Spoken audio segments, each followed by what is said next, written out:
I'm calling to meeting this regular meeting of Town of Gibsons Council, calling to order at 3:30 p.m., July 7th, 2026. And we are honored to be gathered on the traditional territory of the Skokomish Nation. First, we need to approve the agenda. It's kind of a complex agenda, so we're going to have different people in and out, but I think it's best that it can be at this point. So I see Councillor Kroll, seconded by Councillor Thompson. All those in favor? The motion's carried. And we have minutes from June the 16th to be adopted, moved by Councillor Kroll, seconded by Councillor Thompson. All those in favor? Motion carries. And now we have two delegations. I don't see Annie Wise here yet, but fortunately, she's going to be online, but fortunately, we've got the Blue Act Marine Society here. Christina Wilson and Pamela Robertson are here, so you can come up.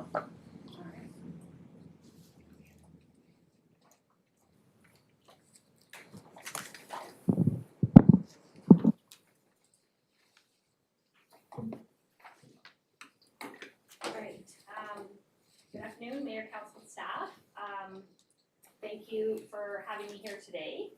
I'm excited to share the 2025 results and the future roadmap for the Healthy Harbour project. Just a quick reminder, the project is a vital environmental community partnership between Town of Gibsons and Blue Act Marine Society, working together to support the natural asset management of our beautiful harbour. So our core vision has always been a healthy, vibrant, and ecologically resilient harbour.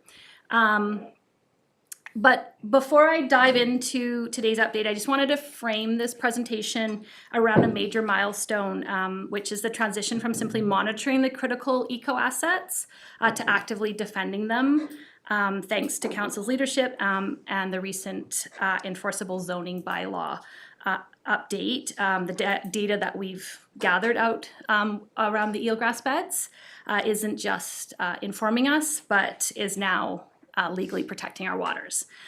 So that's fantastic. So let's start with our partnership and the operational framework that is makes the project possible. We're currently in the second year of a renewed 5-year collaborative agreement, which was officially renewed in 2024.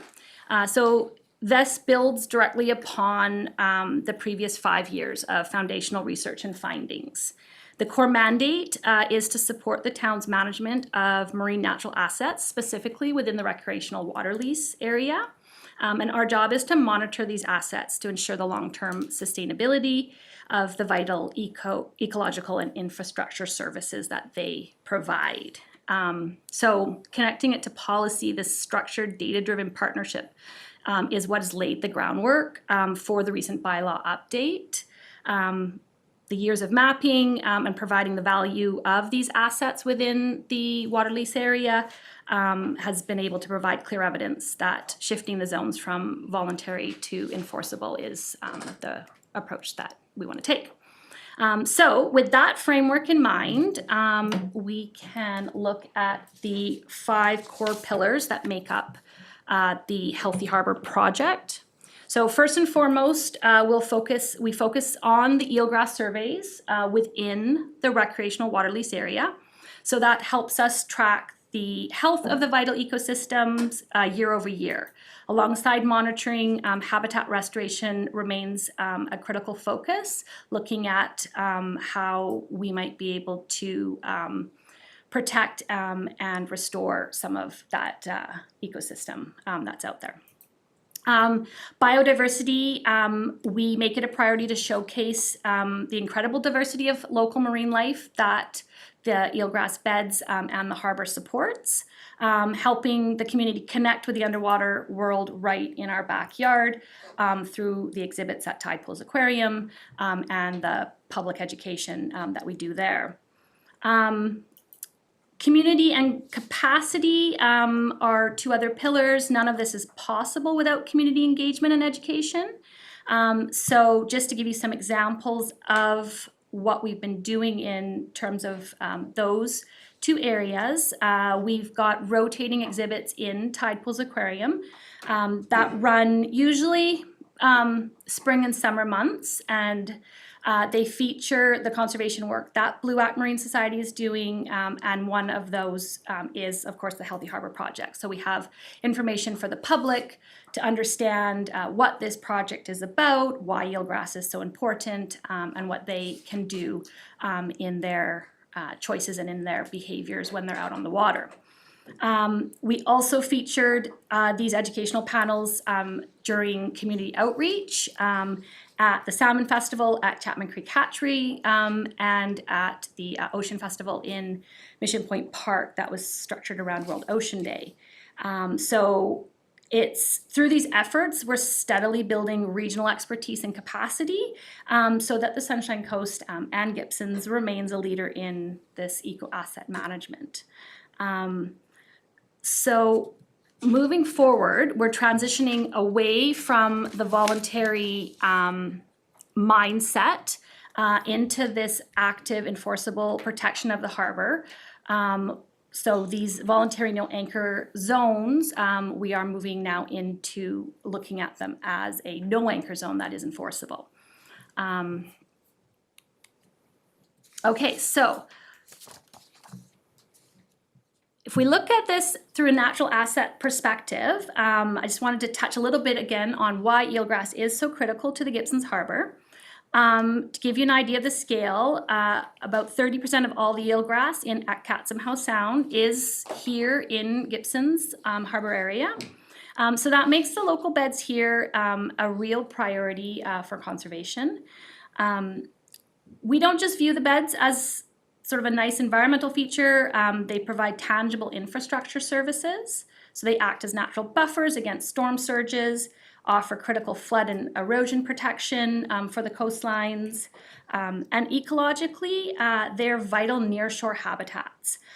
So they serve as nursery and shelter for juvenile fish. They support invertebrate migration and really help keep the local food web resilient. And then finally, they play a role in climate mitigation through nutrient cycling and carbon sequestration, often referred to as blue carbon. So they'll also act as a natural filtration system, keeping the waters cleaner. So you can see they have a lot that they're doing out there.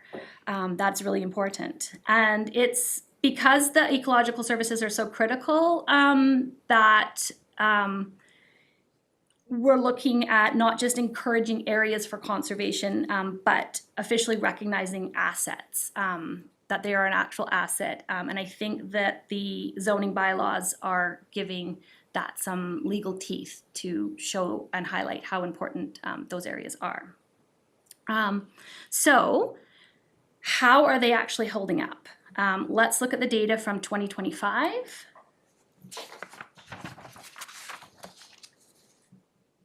So for the first time ever, we deployed aerial drone imagery over the eelgrass beds, which gave us some unprecedented spatial clarity. So allowing us to see more and map the exact boundaries of the beds far better than the previous methods that we'd been using. Thanks to the drone data, we've refined our boundaries for more accurate year-over-year monitoring. Means that moving forward, the data that we're going to be collecting will be much more reliable. we'll be able to see these boundaries a little bit more clearly. If you look at the table on the slide here, we calculated the baseline area in hectares for both Armours Beach and Breakwater Beach and compared them against historical data from 2024, 2013, and 2019. You'll notice Breakwater Beach area has held relatively steady over those years, sitting at about 1.94 hectares in 2025. But we are noticing a decline in Armours Beach, which dropped from 1.11 hectares in 2019 down to 0.42 hectares in 2025. So that decline underscores sort of exactly why the localized monitoring and protection efforts are so important and critical. To give you a little bit of an idea of our hypotheses around why that decline in Armours is happening, one of the reasons could be the more improved data collection that we're getting with the drones. So we're able to actually really delineate the boundaries better. And so previous data may not have been as accurate. So there's better surveying. Some of the gaps in the previous methods that we may have had are removed with the drone surveys, as we are able to see a little more clearly. And then other hypotheses around the Armours Beach area is it seems like the beds that are closer to where the estuary of Gibson Creek is are more fragmented and are smaller. And so potentially there could be influence from that area and from the estuary, perhaps with high flooding events or things like that, where the estuary and the lower reach of Gibsons Creek is fairly channelized. It may be the water may be causing sediment transfer over to the beds. With sediment transport, if there's high silts and high sediments in eelgrass beds, they can choke them out. They can cause fragmentation and decline in beds. So that could be a potential reason. It's just a hypothesis. It's something we'd like to look into more and keep a closer eye on that area and see if we can give some better data around what might be causing that decline. So moving on to one of the key ways that we're looking at protecting these beds, and you'll see it still says voluntary no anchor zone on there. However, we are removing that out of our vocabulary. But during the 2025 monitoring, we identified localized anchor damage caused by some small vessel moorage in Breakwater Beach area. So we flagged that as a potential, that area as a potential candidate for protection. Thanks to the new bylaw amendment, if we put up no anchor zones in where those marks, the green marks are on that lower photo, that would potentially expand the no anchor zones within the recreational water lease area, and that will make it a little more enforceable and a better protected area. So that's one of the things that we're looking at doing. It is contingent on some securing successful grant funding. So we're looking to put in some asks through Pacific Salmon Foundation. We have some donors that are interested in potentially supporting it. So we've got a couple avenues that we're gonna explore to see if we can bring some more money to the table to look at putting in those buoys in that area, which would then give a second no anchor zone protection in the eelgrass beds. So moving from habitat protection to hands-on sort of restoration, a big success in 2025 was our annual marine debris cleanup event. Over a 3-day period from September 18th to 20th, which nicely aligned with World Cleanup Day. Our team, alongside 15 dedicated community volunteers, cleared out 2.2 tons of debris from Gibsons Harbor. So just to give you a bit of a composition analysis of what we pulled out, 1,560 kilograms of abandoned fishing gear, 364 kilograms of glass bottles, 70 kilograms of refuse metals, and 206 kilograms of miscellaneous marine refuse. So things like old tires, fiberglass boat fragments, ropes, traps, plastic tools, that sort of thing. So our efforts were focused in critical hotspots, so directly beneath the harbor floats, along the town shoreline, and then in the eelgrass beds at the northern end of Armours Beach.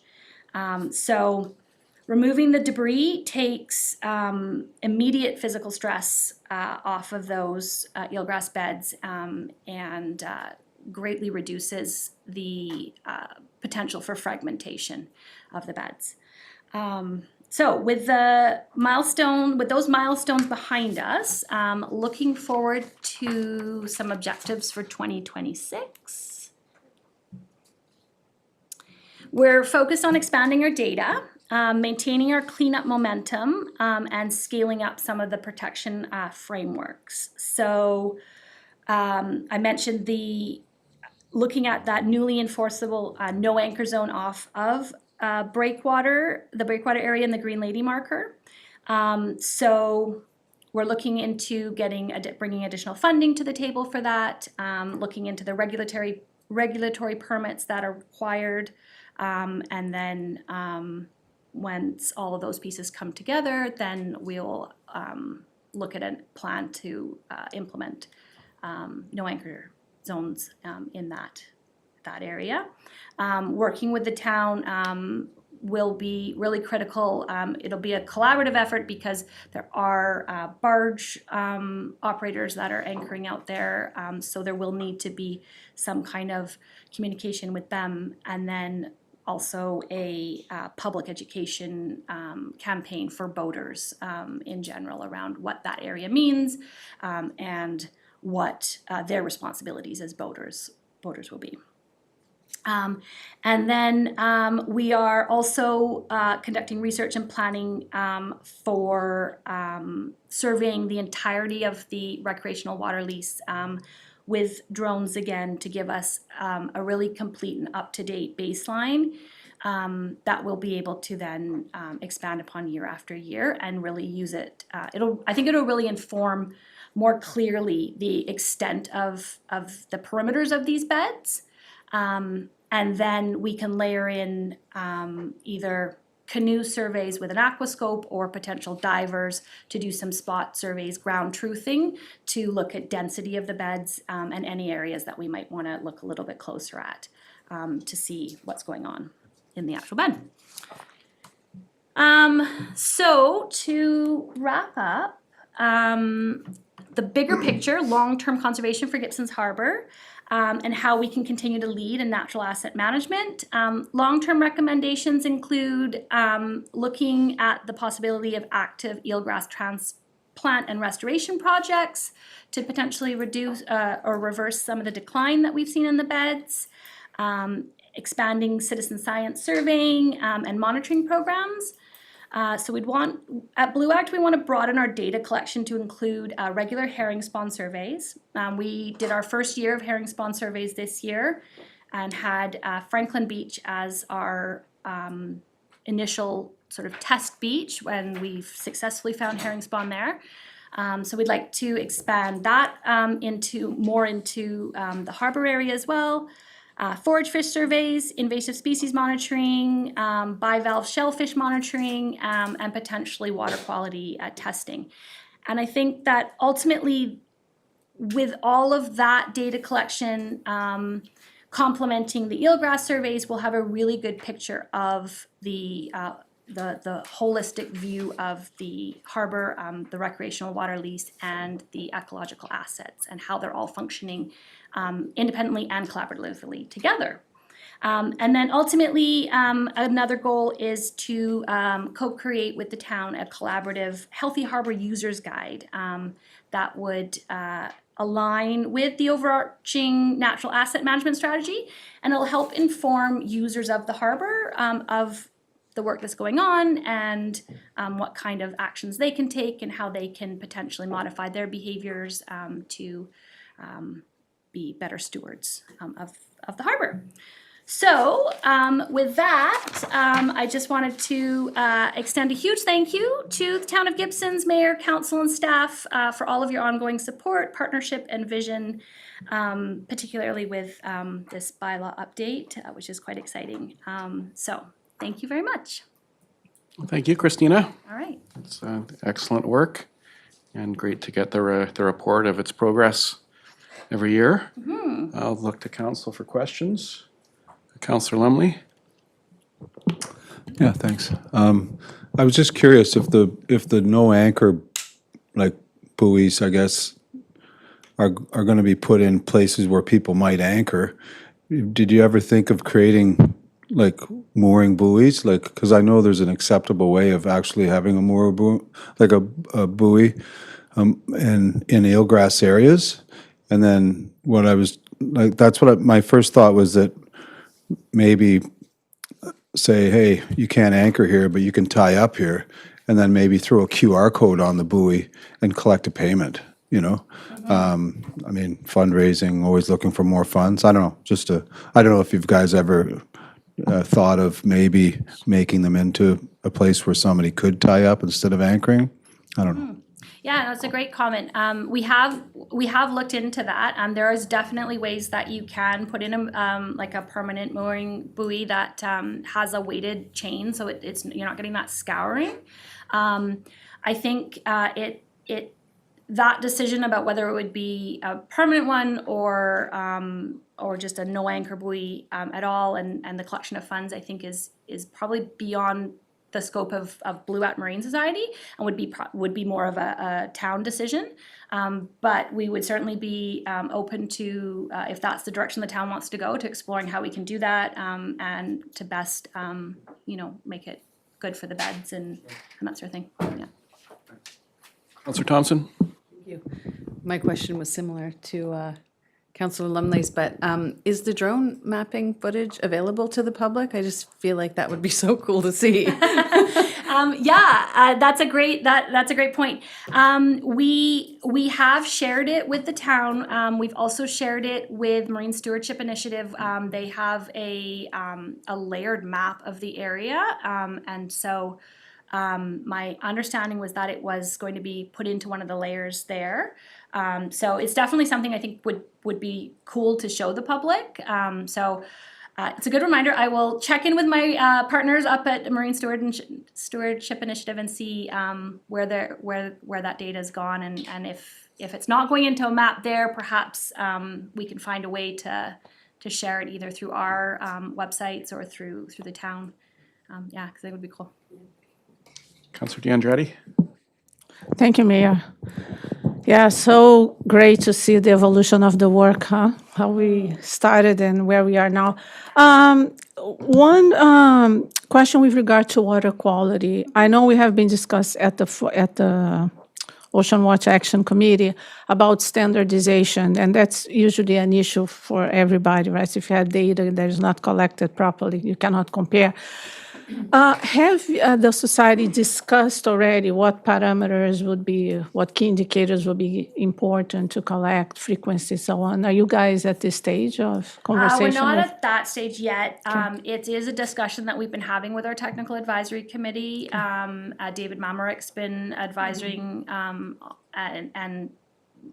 but we're just really in the preliminary stages of thinking like, how would we do it? Which parameters would we measure? So we're not there yet, but maybe we'll get there soon. Yeah, I just hope that there is a good coordination with everybody else, because in the long term we can see so many trends, right? So. No, definitely. I hear you on that. I think data that's collected is sort of in isolation or is what's the point, really? So I think if we were to advance that water quality testing, we would definitely see what parameters would be the best to measure and what kind of standardization we could do so that we could then look at them year after year and have something of value. Of course, yeah, thank you. Councillor Kroll.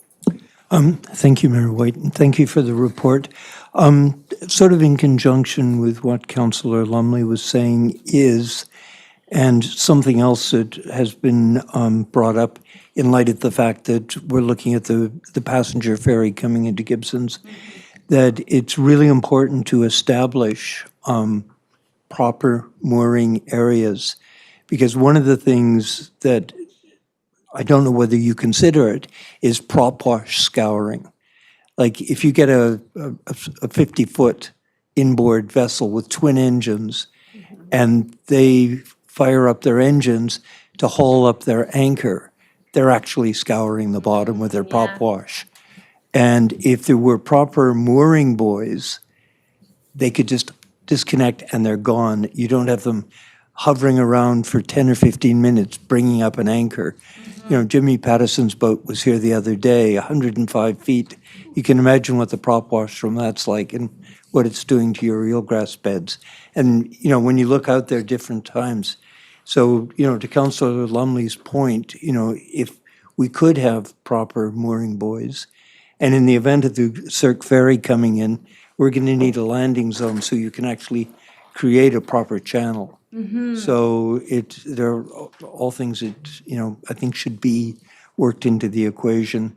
Yeah, absolutely. Absolutely. No, that's good. That's good. That's a really good point that you've raised around the prop scouring, and because it's not necessarily just the anchor itself.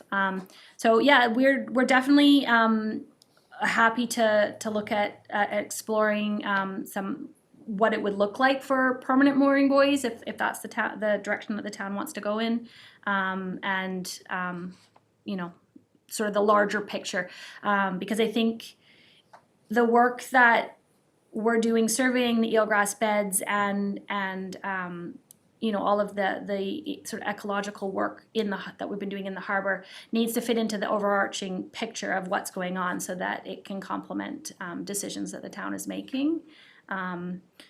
One thing just to mention, with Armour's Beach, our hypothesis that potentially there is some impact of sediment transport from Gibson Creek, and I know that there is some work going on to do some restoration in there. So I think it would be interesting to explore that a little bit more around the work that might be happening at Gibsons Creek and how it can be designed in a way that maybe might help or benefit the eelgrass beds by, you know, if sediment transport is indeed an issue. So there's different areas of the water lease that has different projects going on in them, and I think if we can bring it all together, and then everybody's a bit more informed and the projects are more informed as well. Councillor D'Andretti. Thank you, Mayor. On that note, on the impact of ferries, the question I believe will be for the CAO. We'll be having, I'm sure we'll have some impact assessment done, right, with the green ferries, and if there will be some money committed to that, even, I don't know, maybe they will pay a consultant or even something that can go to the society to address some of the issues. Through you, Mr. Mayor, I can confirm that there's an environmental consultant that has been hired for that project. They were in Gibsons last week, and have started that assessment, environmental assessment for that area. Just also a request of the FO for that matter. Same reason. Okay, thank you very much for another great presentation, Christina. Like I said earlier, it's great to see the progress of this work. And we appreciate you reporting on it to us every year, this partnership. It's been a very successful partnership, I think. Fantastic, thank you. Yeah, thank you very much for having us.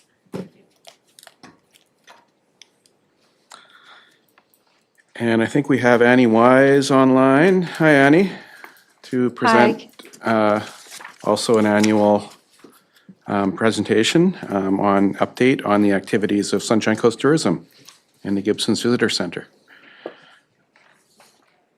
Hi, can you hear me? We can, yeah. All right, great. Well, thank you so much, Mayor and Council, for having me today. My apologies that I couldn't be there in person. I trust you received our annual report, plus the supplemental report for the Gibsons Visitor Center. And I'll just briefly share a few highlights, then I'd be happy to answer any questions you might have. I do want to acknowledge the amazing staff team at Sunshine Coast Tourism and our volunteer board of directors, some of whom I believe are listening online as well.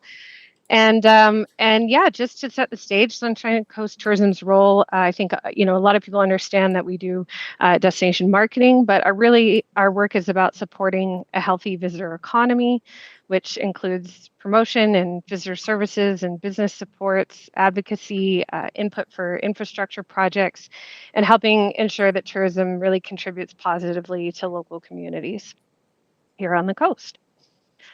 So starting at a high level, our latest economic impact work estimates that more than $256 million in direct visitor spending annually come into the coast, and that this industry supports over 3,100 jobs.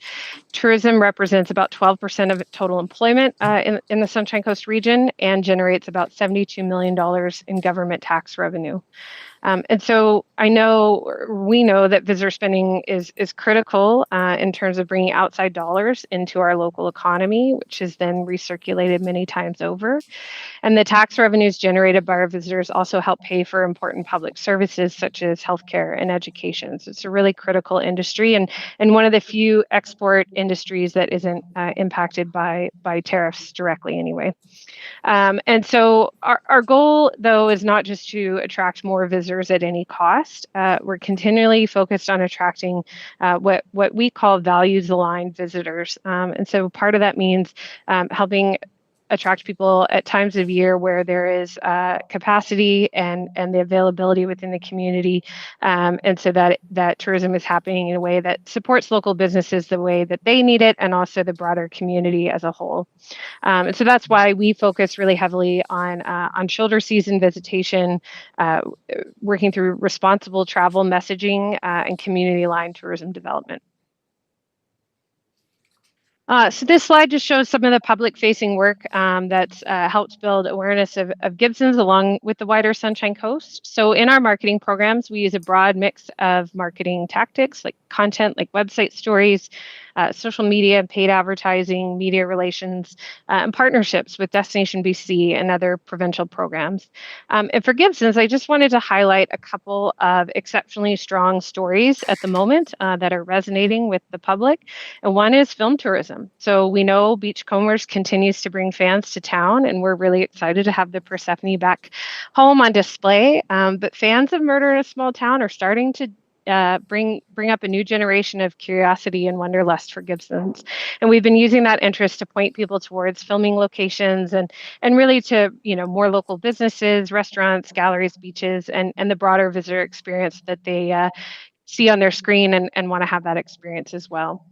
Another key story is of course around our arts, culture, and local character. Gibsons, we know, is not just a scenic stop on the way to somewhere else. It has its own strong identity through its waterfront and the public market and artists and culinary community and the heritage and small town feel. And so that's really resonating with visitors. And finally, culinary tourism is really continuing to grow. We completed our second annual Sunshine Coast Flavor Festival this last March, and we're seeing just that growing awareness and appetite, if you'll excuse the pun, for Gibsons and the Sunshine Coast as an up-and-coming destination for foodies. A few highlights from some of the more maybe less visible work that we do with local partners. So over the past year, Sunshine Coast Tourism has supported educational workshops for local businesses, including sessions that helped prepare tourism partners for the FIFA World Cup and some of the opportunities and considerations that came along with that. We've also provided tourism sector input, advocacy, letters of support for a number of Gibsons area projects, including, of course, the passenger ferry planning, waterfront harbor visitor infrastructure, Heritage Inn proposal, Armors Beach opportunities, as well as active transportation, supporting festivals and events planners, and we're happy to provide some input into the OCP renewal. So what I think is really critical from all that is that we know that good tourism infrastructure is often good community infrastructure first. So things like public washrooms, good wayfinding and walking routes, harbor access and public spaces are critical and importantly serve residents, but they also improve the visitor experience. And so we're really happy to continue, working together in partnership and providing a voice to tourism. But we really hope that that voice aligns with community needs as well. I also want to acknowledge Sunshine Coast Tourism's continued funding for the regional housing coordinator position and the related affordable housing work that happens through that position. So we know housing is critical for tourism. Businesses need staff and staff need places to live. So really pleased to see that work continuing. Moving into 2026, I did want to share one recent program update. This spring, we were able to get Gibsons to be part of the Tourism Challenge for the first time with great success. So the Tourism Challenge is a well-known Vancouver area program that encourages tourism industry staff and volunteers to visit attractions and visitor centers and collect passport stamps and become ambassadors for those places and recommend them to their guests at the businesses that they work at. And this is a long-standing program, about 25 years, but the Sunshine Coast has never been a part of it as it's largely been a Vancouver-based program. But in 2026, we were able to join, and so we sponsored the Gibsons Visitor Center at Tide Pools Aquarium and Gibsons Public Market as participating stamp locations, and the results were incredible. So the program ran from April 18th to May 31st. We stamped 758 passports and served over 2,000 visitors, compared to the same period in the visitor center the year prior was 629 total visitors. So that's a 232% increase during that challenge period. And we specifically encourage challenge participants to travel here via public transit and walk onto the ferry, and the overwhelming majority did so. And many of them told us it was their first time visiting the Sunshine Coast, despite most of them living in the Lower Mainland for most of their lives. And almost all of them traveled with a friend or companion. And so not only is that great results for that period, but it also means that those tourism workers, many of them frontline workers from the Lower Mainland, now have firsthand experience of Gibsons and are more likely to recommend it to their guests too. So we're really excited with the success of that program and look forward to participating again in 2027. And then looking ahead, there are a few specific areas of focus. We continue to work on supporting off-season tourism. Summer's obviously critical, but from a community benefit perspective, the shoulder seasons are where our organization can add the most value. So one tool we're exploring is a festivals and events marketing fund, which would provide direct funding support for events that help bring people to the communities outside of the peak summer season. So we're working on that this fall. Another opportunity is really around further development for corporate meetings and retreats. And for Gibsons and the Sunshine Coast, this obviously doesn't mean large conventions. The better fit is those smaller groups, leadership retreats, planning sessions, creative teams, that kind of thing. But organizations looking for a place close to Vancouver that still feels distinct and restorative. And these groups often travel midweek or outside peak season. They tend to spend money on accommodations, meals, meeting space, transportation, and experiences. And so this is a really great opportunity for us to continue to develop. And so we'll be working on that in the months ahead. And then the third area is just continued industry support between new businesses or businesses that have changed hands or businesses that are just looking to grow. We want to make sure that we continue to offer more training, workshops, partnership support so that local businesses can respond when there's opportunities in film or in meetings and retreats and these other types of things that we're trying to build. And so finally, I'd be remiss if I didn't acknowledge the challenges that we're experiencing with the ferries and how this impacts obviously the entire community and of course the tourism industry as well. I'm very grateful to be part of the town's ferry advisory committee, and our organization remains deeply committed to advocating for improvements to the ferry service that support the growing community as well as the needs of the tourism industry. So in closing, I just want to thank the town of Gibsons very much for continuing to work with Sunshine Coast Tourism. Gibsons plays such a unique role in our regional visitor economy. It's both the gateway and arrival point, but it's a destination in its own right, and often a visitor's first impression of the Sunshine Coast. And so our goal is really to help ensure that tourism supports the town of Gibsons and the community, strengthens local business, and contributes to a great and resilient local economy. So thank you so much, and I'm happy to answer any questions you might have. Thank you, Annie, for that excellent report. I'll look to see if there are questions from council, and I'll just ask everyone on council to speak through the chair this time, since we kind of dropped that last time.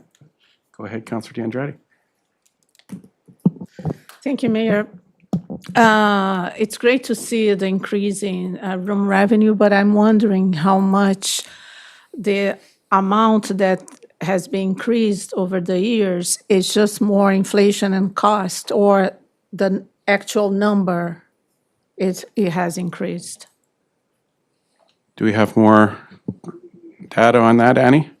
Yeah, absolutely. So it's really interesting. If you look at 2025, the overall room revenues grew by about 18%, whereas in terms of visitor volume, which is, I think, sort of what you're asking, did not. So visitor volume, which, there's not a perfect estimate, but, looking at ferry data and other sort of sources that we have, really suggests growth maybe in the, 2 to 3% range. Over the course of the year. And so that difference is actually really important. And so while pricing sensitivities, we have to be cautious that we don't, price people out. But the fact of the matter is we have capacity constraints. And so the goal for us has never just been more people. The goal is to make sure that we are, working with trying to get people here that are going to spend money, frankly. And that doesn't mean pricing people out or making it unaffordable, but it does mean, making sure that we're utilizing, and getting good value out of the people that we have, and not overwhelming the community with just more people all the time. And so it's actually, I think, a really strong indicator. And the one other point on that is that if you look at, while the growth of the overall year was about 18%, the growth in the shoulder seasons for room revenue was closer to 25%. And so we're really seeing that growth. And part of that is growth in the accommodation pricing, but it's also in some of the reinvestments we've seen. Several local accommodations have changed hands in the last couple of years and done some upgrades, and so that's making for more viable businesses there as well. Councillor Kroll. Thank you, Mayor White, and thank you for your report, Annie. To your comment about some of the increases you're seeing in the shoulder season, can you attribute that to tourism or film? Because I know a lot of the short-term rentals or even hotels are getting quite a bit of volume booking to cast and crew of the film crews. Thank you, Councillor Kroll. Great question. So it's both. So absolutely, the film productions and other sorts of non-leisure tourism make a huge impact in terms of those numbers as well, and make help those hotels through all year round, as well as other local businesses. We are seeing increases in leisure tourism as well, and certainly depending on which community in the Sunshine Coast and the types of accommodation offering, we see in Pender Harbor area that has a much more like leisure resort properties. We're seeing increases there as well. So it's a mix of both for sure. Through Mayor White, the other thing, and I don't mean to sound like a broken record because I've brought it up with you before, is accessibility. When you go to your website and you go to plan your trip and click on accessibility, it doesn't, in some areas, it gives a suggestion of what's available, but it doesn't really say what's available. It doesn't show how accessible it is. You know, Rick Hansen Foundation statistics have gone from 2024 with 20% of the Canadian population with accessibility issues. It's now up to 27%. And I'm not saying it's, perhaps you could lean on some of the service providers that they could be a little more explicit on what they really do offer. Like, you know, you on your site, you mentioned Harbor Air, but it doesn't really say, can I get on a Harbor Air flight with my wheelchair? You know, it leaves too much to the individual to have to keep going, sort of leapfrogging all over the place. And I think it would really help tourism on the coast if some of these services were better outlined as to what they in fact really offer. Thank you.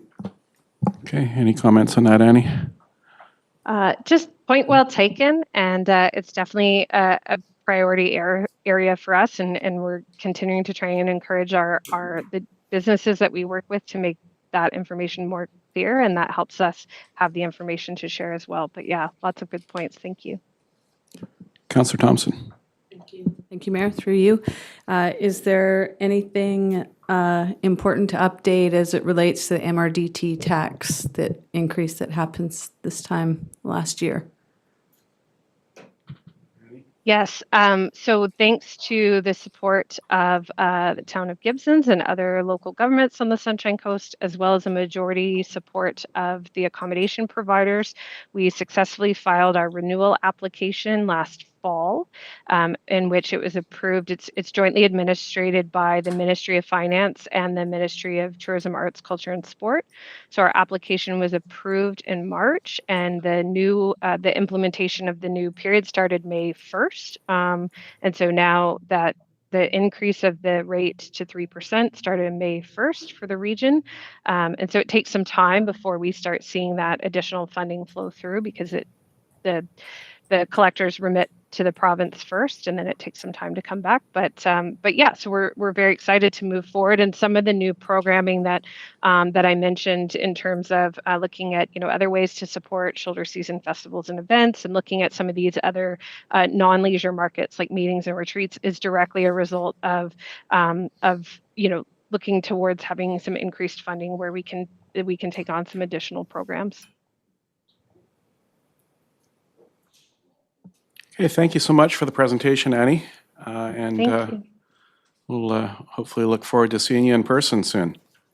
Yes, I hope so too. I got waylaid with the ferry, so Yeah. thank you so much. And next to item 5.1, which is business arising from, thanks Linda Williams for being here too, from the board, yeah. The Board of Sunshine Coast Tourism. So 5.1 is our the Heritage Inventory Adoption motion. There's a draft motion. Is that moved by Councillor Kroll? Yeah, and seconded by Councillor DeAndrade. And I think this is straightforward. Any discussion? All those in favor? All those opposed? I think that was in favor. Yeah, I think that was unanimous. Over to our bylaws. We've got a number of bylaws on the agenda. And the first one is for an adoption, so that's a pretty easy one. Item 6.1, the rates, fees, and charges amendment bylaw for adoption, moved by Councillor Kroll, seconded by Councillor Thompson. All those in favor? The motion carries. And then 6.2 is the council remuneration and expense reimbursement bylaw, which is explained in the report. There are options in the report, but I think the only option is really first, second, and third reading, and then the others are blank, right? I mean, I didn't really. But first, I'll go to council and ask see if there are any questions on the report. Yeah. Councillor Kroll. Thank you, Mayor White, and through you. I seem to recall in the past there was provision for a partial recovery of cell phone and Wi-Fi personal expenses, and I don't see that in the new bylaw. I know it was particularly onerous to comply with the requirements of it, requiring thousands of pages of cell phone bills and what's to be printed. But I'm just wondering, has that been deliberately left out, or? It definitely shouldn't need to be thousands of pages of cell phone bills, I can say that for sure. It could just be the monthly. It depends how Whatever the long your monthly- cell phone bill is. If you have Well, a I don't- 30-page cell phone bill. I don't think you need to provide the 30-page cell phone. I can assure you, you don't need to provide a 30-page cell phone bill. Because I've seen that, I think they go through me. But yeah, there's no, is that in a different bylaw or, yeah, I think that's just not the one. Yeah, that's in the policy still, so it's still, that's what I thought. Councillor DeAndrade. On that note, we also, I don't know if even all councilors are aware of the wellness program, I would say, that you get, I think now it's, I don't know, 150, I guess, for. So I also didn't see here, so I'm just wondering. That would also be in the policy, I believe, that the bylaw is very short, right? I don't think anything, there's nothing, Yeah. nothing's been removed from. No, but I don't think it is in the policy, but that's okay. Next. Okay, go ahead. Both great catches. And so neither of those two pieces were in the existing policy 1.27, so they didn't make it into the revised draft. But we could certainly either add it back into the policy or just continue to have those live in their own separate policies. They do exist, they're just not in policy 1.27.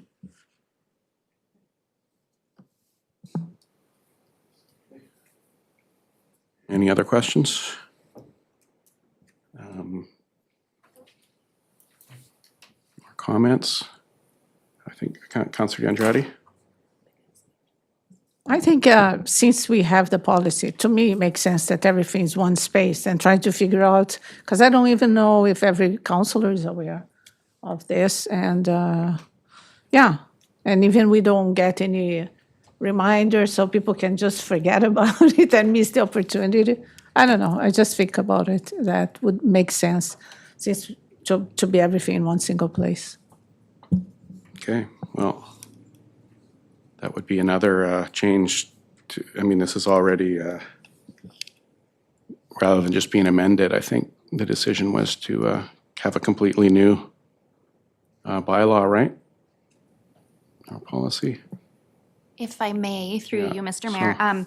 So the intent here is that, so first, kind of just some background, UBCM recommends that local governments take a look at council remuneration. Most local governments do that in advance of a general election. So that was kind of our motivation for bringing this forward to council. In doing that review, we had discovered that it was kind of a little all over the place. Sounds like it continues to be, actually. Thank you for bringing that forward. So the intent here was to really strip down the bylaw so that the bylaw remains the kind of authority piece and the mechanism in which council makes the decisions around the remuneration, but the policy itself, which is policy 1.27, that establishes exactly what the remuneration is and any other specifics in there. So absolutely, we can add in the cell phone piece, and we can also add in that health and wellness as well. The intention is so that the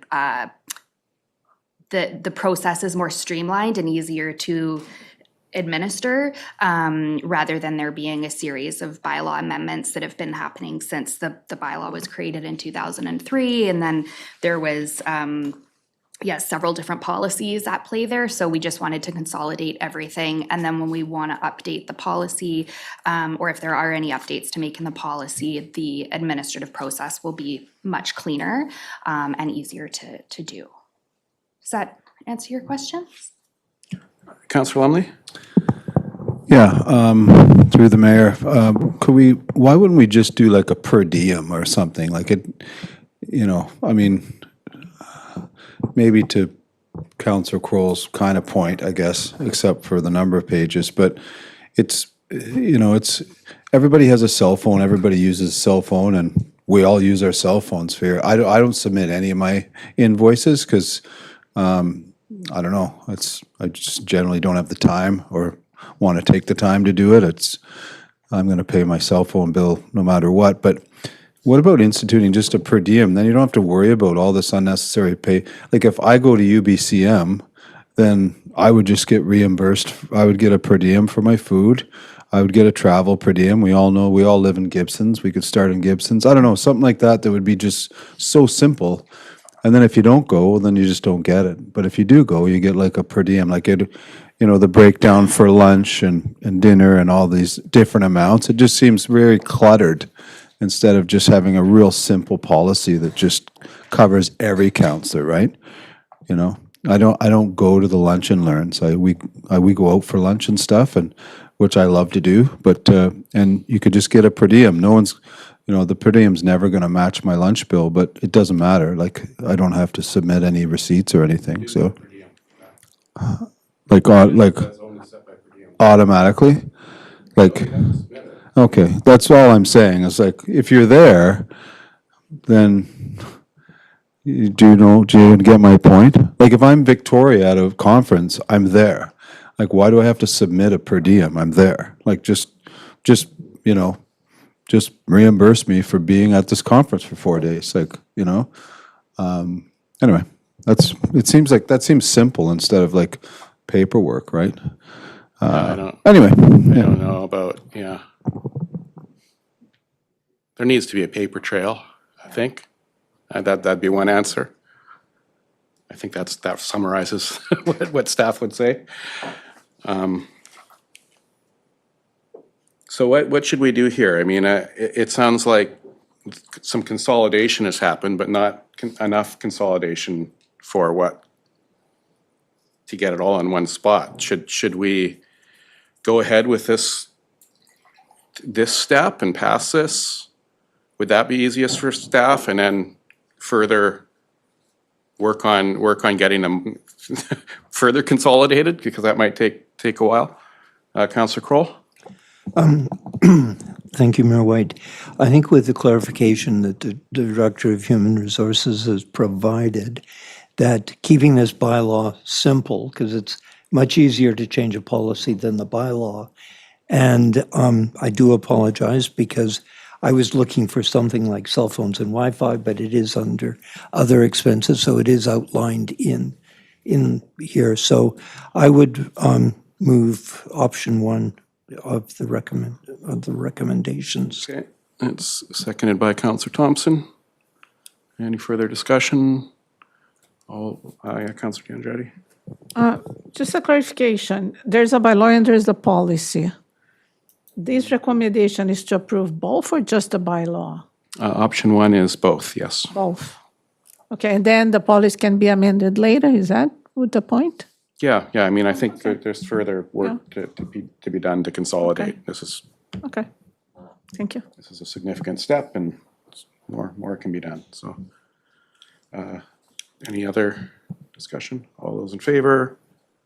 The motion carries for first, second, and third reading of the bylaw, and then that the policy be changed. And next we have 6.3. So we run to the bylaw enforcement. I think there's clear reports for both of these, just to make life easier, we hope. Sue, do you want to comment at all on? Well, I'll see if there's any questions. Yeah, it's pretty straightforward. So, are there any questions on 6.3, which is the new penalty for failure to retrieve a shopping cart? All right. Does anyone want to move it? Moved by Councillor Kroll, seconded by Councillor D'Andretti. Any discussion? All those in favor? The motion carries. So that's 3 readings of that. That'll come for adoption next meeting. And then the regulation of the placement of sandwich boards on roads and sidewalks that obstruct passage. Any questions on this one? I think it's explanatory in the report too, so moved by Councillor Andrade, seconded by Councillor Kroll. Any discussion? Councillor Kroll? The sandwich, I totally appreciate where the intent of this. And, you know, it also, there are areas of town and to the shopping cart thing that accessibility is totally restricted by sandwich boards and abandoned shopping carts.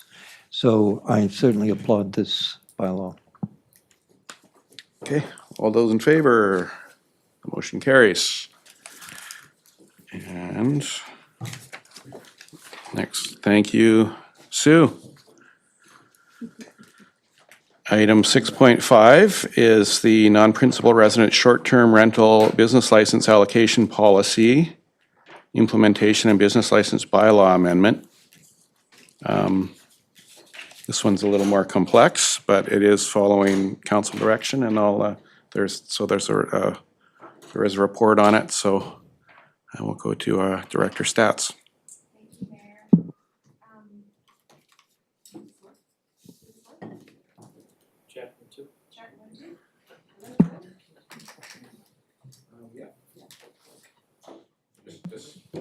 Hello, there we go. I'm just going to very quickly say I'll recuse myself from this one for previous reasons.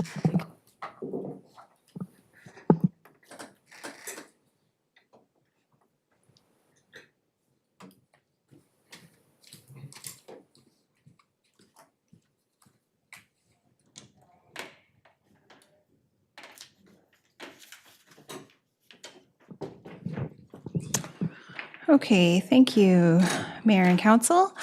So this report implements Council's previous direction from May on how the town will allocate and administer the 35 non-principal resident short-term rental business licenses outside of the Lower Gibsons commercial, mixed-use commercial zone, the CM1 zone. So today's recommendations from staff are to endorse the allocation policy and then give the business license bylaw amendment 3 readings. So this is the resolution that was passed in May, as council will recall. It says that council directs staff to implement an allocation policy for short-term rental business licenses for non-principal residents short-term rentals based on continuous renewal, followed by a first-come, first-served basis for waitlist applicants, and that staff be directed to bring forward any necessary amendments to the business license bylaw and associated procedures to support implementation. So the policy and the bylaw in today's package puts this direction into an administratively workable framework. The policy establishes 5 key pieces of the allocation process. So first, existing license holders retain annual renewal priority if they remain compliant and renew on time. Second, November 1st becomes the annual renewal deadline. This is before other business licenses need to renew. And the intention here is to give staff enough time to process renewals before the next licensing year and allows available licenses to be offered to the waitlisted applicants. Third, licenses become available if they are not renewed, are revoked, voluntarily surrendered, or the property is sold. Fourth, available licenses are allocated using a first-come, first-served waitlist based on the date and time an email registration is received. And finally, licenses remain non-transferable between owners or properties. In terms of the, there we go.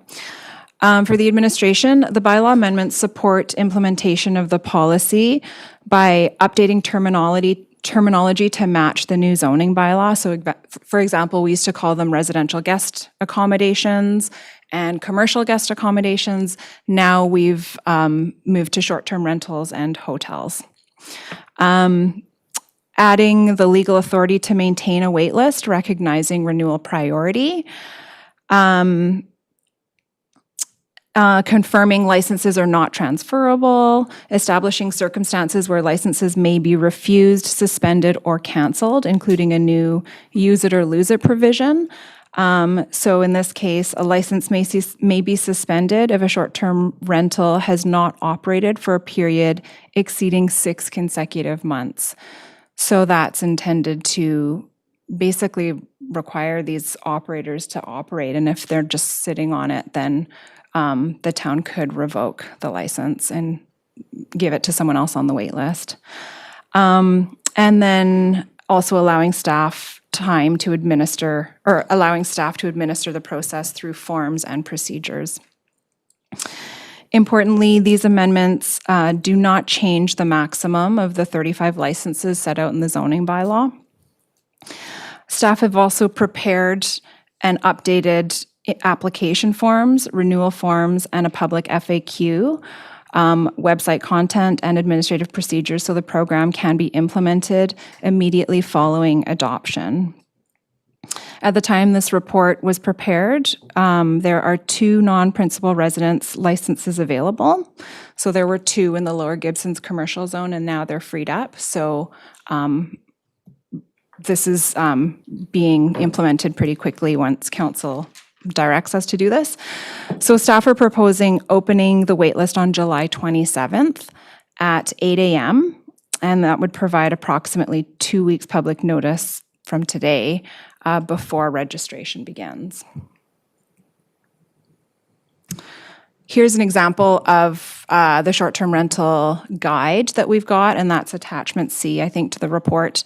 And then we've got a renewal form, which is now a much more streamlined process. So people can check the no change box for the information that we're seeking. So here's a staff recommendation in the report. The first one is to endorse the policy, and the second one is to give the business license bylaw 3 readings. I'd be happy to answer any questions. Thank you. Thank you. I see Councillor Kroll. Question? Thank you, Mayor White, and through you, Mayor White, and thank you for the report. With your point with the sort of a short-term rental license being revoked if it's not active for 6 months, in not being active, does that mean not on a short-term rental platform as an active rental? What I'm thinking of specifically are the short-term rentals that rent to the film industry. And depending on the crew's position on that unit, they could quite easily be here for 6 months. In which case, if short-term rental is rented for 6 months to a film person individual, they would lose their license in that case. I could start on this one. I mean, they could choose to be, I mean, they wouldn't be on the platform, but they could be renting out as a short-term rental. And Well, I mean, I that's think, that's yeah, my I mean, question yeah, is yeah. what, like, because a lot of them, what they do is they take their unit off the platform. That's not available.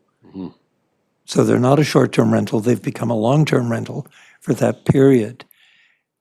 So do we put in a film exemption? That's what I'm sort of suggesting. Go ahead. Thank you. So through the mayor, I think in that case, they would, what we would want to see is that they're operating. So if they are, we'd want them to prove that they've booked their rental unit, and we'd want proof that it's being used. So if it's, I mean, we haven't put in an exemption for filming. They are typically I don't know if they all use short-term rentals or not. But if they're finding them through the short-term rental platforms like Airbnb and VRBO, and they're booking them up that way, then they would have proof that it's being operated, and we would take that at face value. What we don't want is for people to take their listings down and just sit on a license and not use it. just at one example, the filming of Murder in a Small Town, the last couple seasons has definitely not taken 6 months. They don't even announce it until, I mean, some people may have to be here longer, but they kind of just rush in and out in a matter of 4 months, it seems. Councillor Lemley? Yeah, my understanding was that, yeah, if it's not active through just purely having people there, staying there, then that's the kind of the gist of it, which I really like. I guess if I had a short-term rental and I rented to movie people, I'd leave the platform up. It would just say rented every time you went on Airbnb, I would imagine, wouldn't you? Like, you can just say that it's not available for, I mean, sometimes when I travel, we book a place and some of these homes these on VRBO and that are booked up for entire months in certain high seasons. So you just never know, they're just booked. And of course, there's a lot of people that actually move out of their places and rent to the film industry because they're paying so much. And they're not even on a short-term rental platform. They're just making a few extra bucks by, anyway, I think the non-renting is the key, yeah. I think we're going down a rabbit hole on something that's moot. Like, it's not, I mean, if somebody's in a special circumstance where the town is coming to them and saying, well, we see you haven't been listing for 6 months, and they come back and say, oh, no, actually, I have been renting my place out, and here's some evidence of it, then, whether it's film industry or not. I mean, it could be temporary construction workers, it could be somebody from VCH. There's temporary housing a lot that's needed in our town. I think that's what would happen. I mean, Councillor Kroll. Excuse me. Thank you, Mayor White. And through you, sir. I think where I'm going with this is a lot of the operators who have short-term rentals licenses and do rent to the film industry, when they have the 3 or 6 month rental to those individuals, they take their unit off the platform, so they're not paying the taxes involved and the commissions to the platform. So yes, they are renting, but in effect, the revenue is not coming back to the community. So we're supporting a short-term rental, but we're not getting the bottom line from it. So the portion of MRDT really, when it comes back to the community, yeah. That's how it works. Councillor Gandretti. Thank you, Mayor. I have a few questions, just clarification. So my first question is if council will continue through the staff reports, will receive the number of applicants on a wait list, so we are aware if there is more applications than the 35, so in the future we can make different decisions. I know the staff report in the past provided information about the STR, but I think in my view it's important to know, okay, do we have one person on the wait list or we have 10?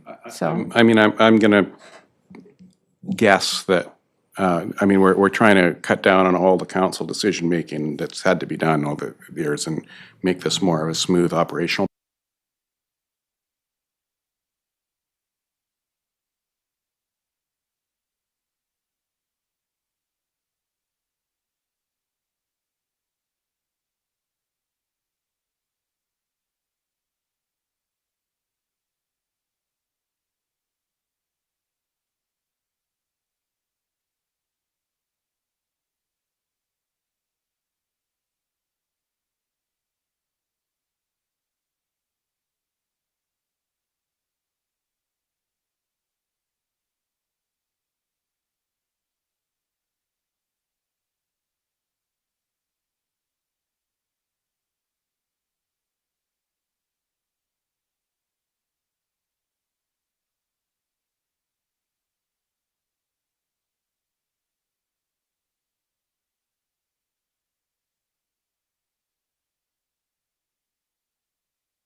I think it's a challenge for, with such different opinions at the table to come up with the 4 years, I think, especially, and how that's going to look.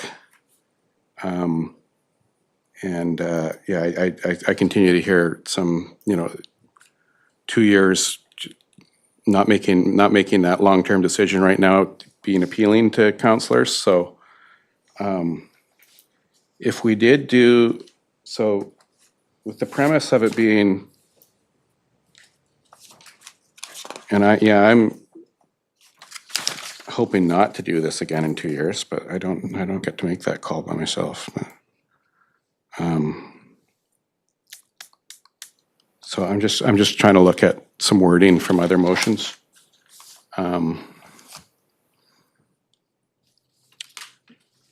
So I think to get started, we could start going through, I think I've got it, yeah, something listed here. That all applicants listed as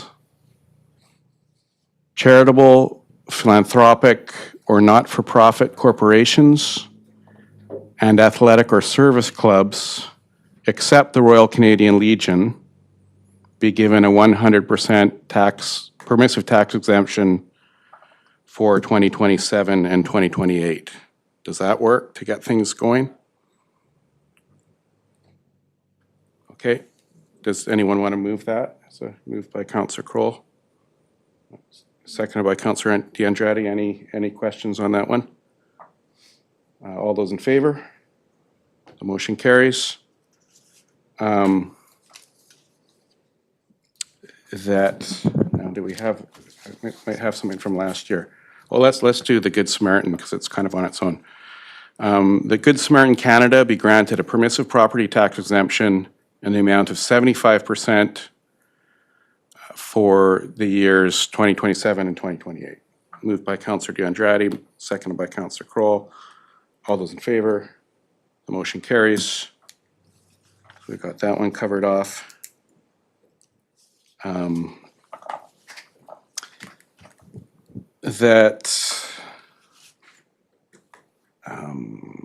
What's it called here? Where'd it go? Okay. That the parish of St. Aidan and St. Bartholomew Gibsons be granted a permissive tax property exemption in the amount of 100% for the years 2027 and 2028. Moved by Councillor Kroll, seconded by Councillor Thompson. Any discussion on this one? All those in favor? Any opposed? Councillor Lumley opposed. The motion carries.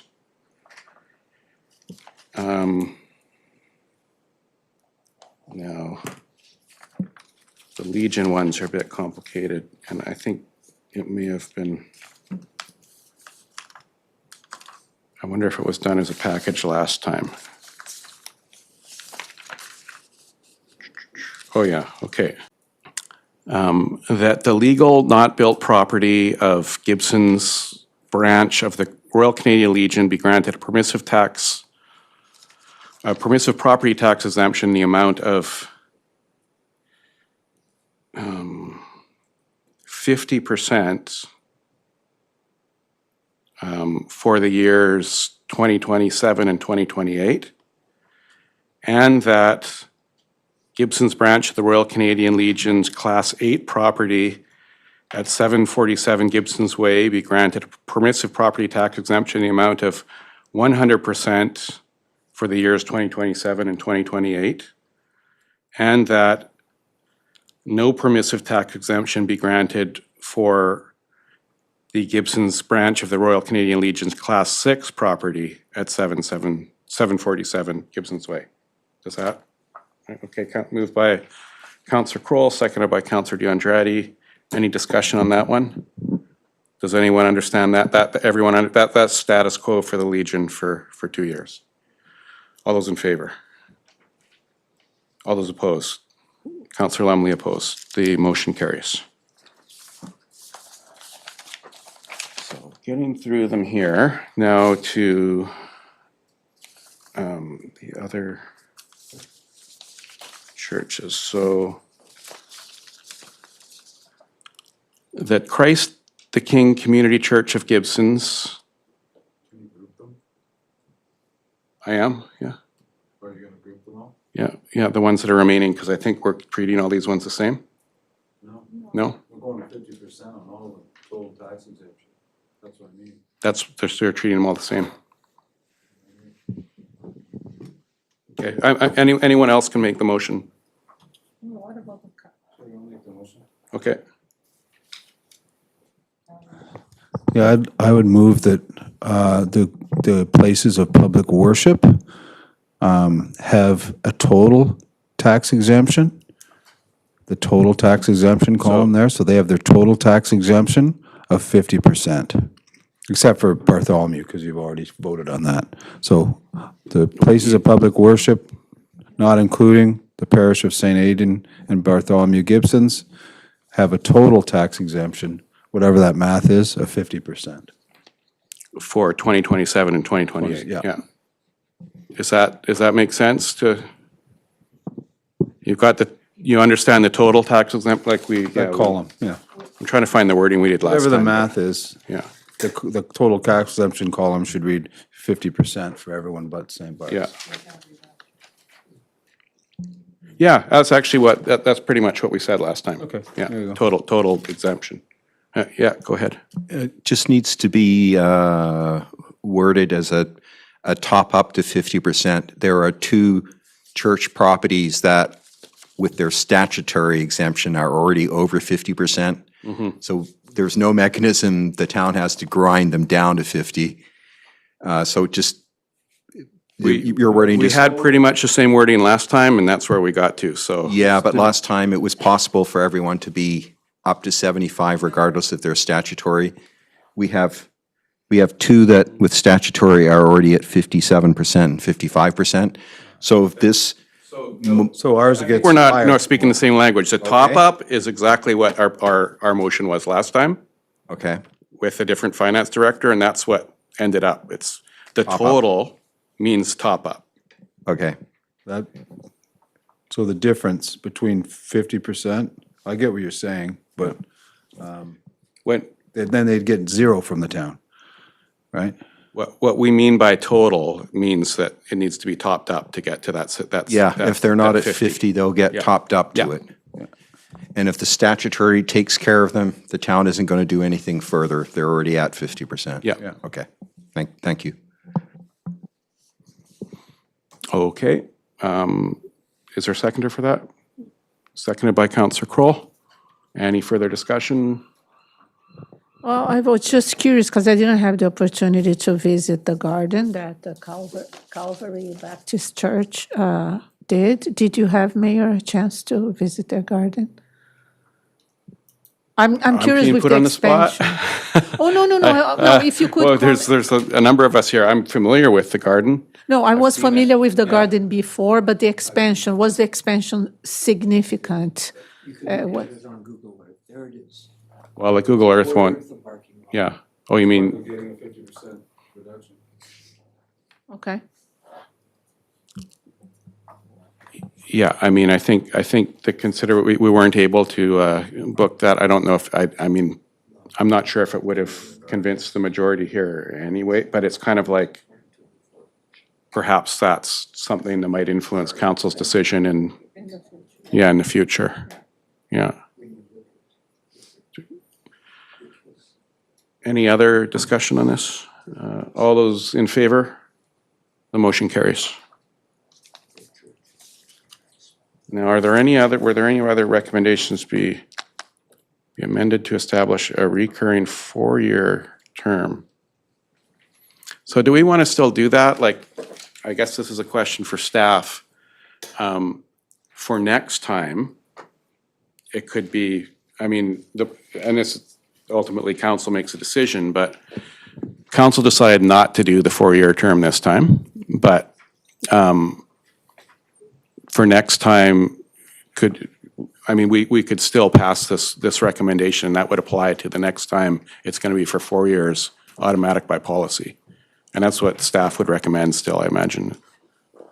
Director? Yes, Mr. Mayor, that's Okay. correct. Okay. So what does council think of that? I mean, so I'm going to, this is one of our recommendations, that policy 2.8 be amended to establish a recurring 4-year term for permissive tax exemptions to be approved in the final year of each council term. That would be, no, we can't do that part, but.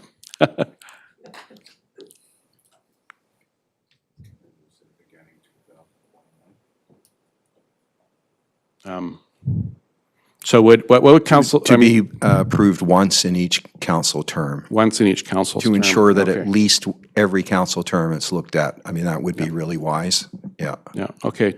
even if it's going really well. So that wording would be to be approved once in each council's term. So what do we think of that? We chose 2 this time, but going forward, it would be 4. Yeah, Councillor Kroll? Just for clarification, Mayor White, is that to be reviewed in each council term, not approved in each council term? Oh, approved, I think. I mean, we're approving tax. Reviewed, exemptions. approved by council, yeah. Yeah, well, I mean, whatever, but. You wouldn't approve it without reviewing it. So, what do we think of that? Do we want to put that forward, the 4-year term, put that into policy for future? Okay, so Councillor Thompson's moving it, seconded by Councillor DeAndrade. Any further discussion on that? All those in favor? The motion carries.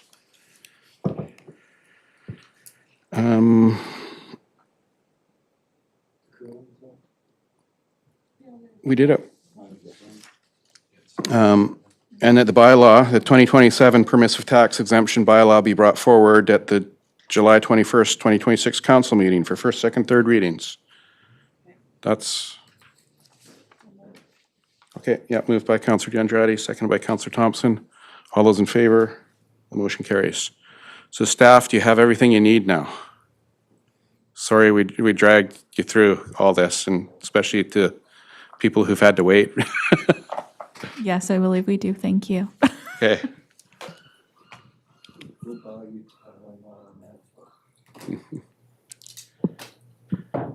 Oh yeah, now let's talk about BC Ferries. I hope this is straightforward, though I know everyone's been following this. This is item 8.4. I mean, it's simply a motion, it's a fairly standard motion that's getting passed amongst local governments and coastal communities to support this motion that's happening federally. And, you know, as I've mentioned, the MP is very active in this and trying to get support from local governments and gave us a call about it. Okay, moved by Councillor DeAndrade, seconded by Councillor Kroll. Any further comment on this? Councillor Kroll? Thank you, Mayor White. I was at the seniors transportation meeting today, and they were sort of all over this. Also, apparently there's an online petition going around. So, yes. Yeah, there's an online petition for this specifically, but yeah, now there's a whole pile of online petitions going on about other things too, related to ferries, but yeah. All those in favor? The motion carries. And motion to close under 91E and 91E. Oh, that's just its listing, yeah, 91E. Moved by Councillor Kroll, seconded by Councillor Thompson. All those in favor? Okay, we're closing the meeting.